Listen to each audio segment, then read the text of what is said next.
Alright, in this one, I'm going to show you how you can replace just these bearings. Get rid of these old worn out ones.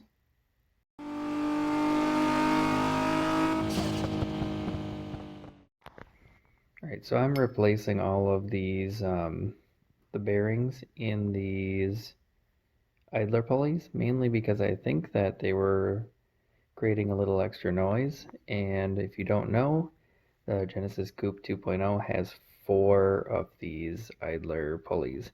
So I already took one off. Well, I took 2 of them. Let's see. I took the one that is at the top here, and then the one that's over here on the side so far. You can see mine have a little bit of rust, but I'm just going to clean them up. Put a little bit because I just feel like I've been getting nickeled and dimed on this car, so I am not replacing these pulleys, and it's going to be like at least half the cost because I got 4 of these bearings for about 30 bucks, whereas normally I think one of these is usually like 20 bucks just for a single pulley.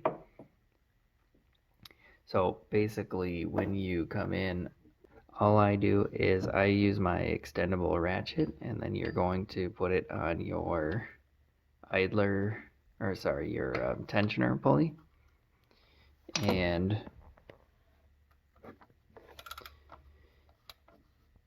you can just set it to turn to the right, loosen it up, and then you can loosen the belt, and then to take off the actual idler pulley, all you need is a 15 millimeter, and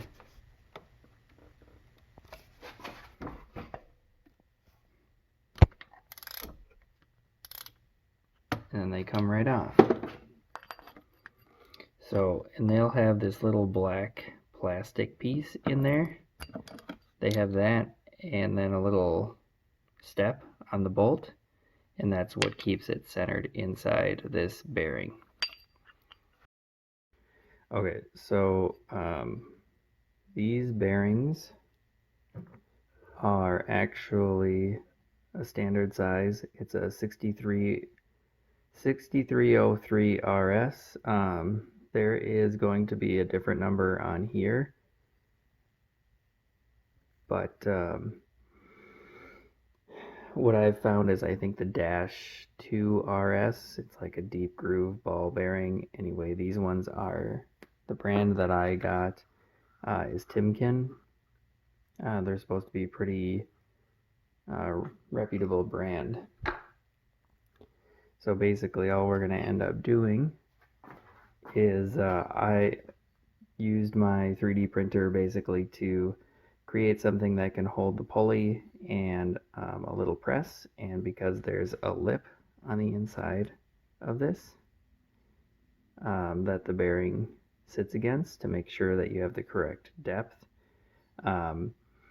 it's going to hold that. We're going to push from this side, and then the bearing will come out, and then what I'll do is when I'm ready to put these in, I'll probably heat these up a little bit, and then probably put these in the freezer, see if it helps, and then they will get pressed back into place. And then we'll basically have a new bearing, and they won't be so noisy.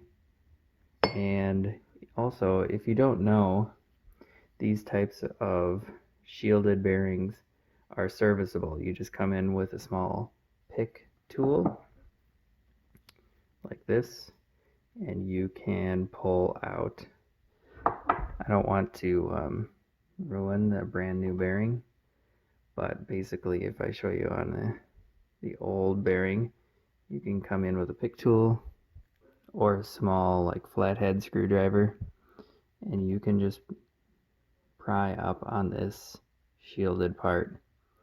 These bearings in particular have this little plastic cage to keep all of the ball bearings the same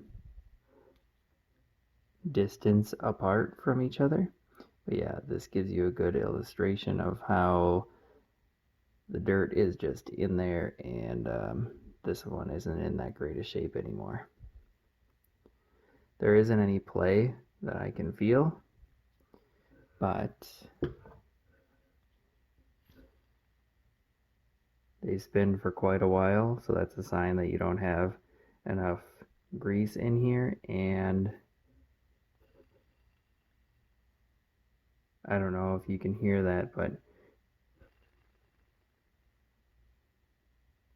you can definitely hear a noise with them, and I'm assuming that if you have 4 of these guys all spinning and they're making a little bit of noise, probably adds up to a lot of noise.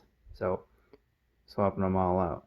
So I'll get you set up so you can see a little tool that I made, and I'm just using my vise to press them out.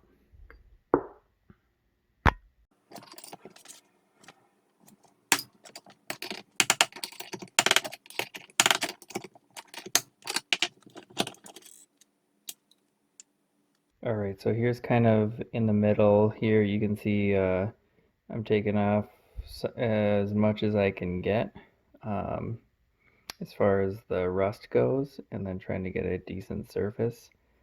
And then I'll probably hit it with a little bit of rust reformer and some primer, and then I'll put black paint on it.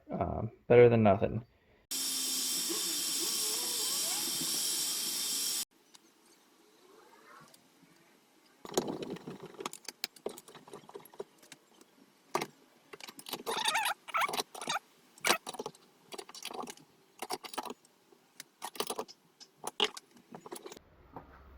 Alright, so there you go. See, a little bit of paint to take the rust off, and new bearing.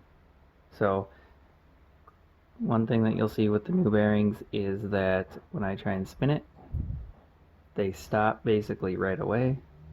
Basically that's because there's grease packed in there, and the old ones, it's basically all dried out. So yeah, we'll just put these back on the car and hopefully it's a lot quieter.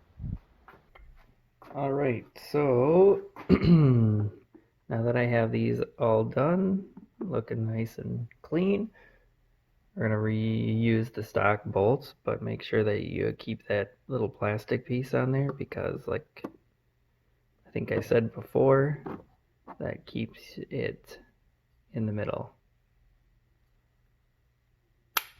Yep, so that when you have it on here, you can see that it's, well, I'm going to screw it on and it's actually going to move back so it'll be flush. But then you just thread it back into place, and then once you have all 4 of these back on, and I say 4 because there's 3 idler pulleys that just get bolted into place, and then the 4th one is on the tensioner. But since my tensioner is still good, and it should be good for a long time because it's just a spring, I just decided to replace the bearing that was in there. Alright, well, just make sure that you torque those down. I'm not following a torque, just what feels, good and tight. And then we'll put the belt on, and then that's it. That's how you can replace all of those bearings and get rid of any noises that you don't like.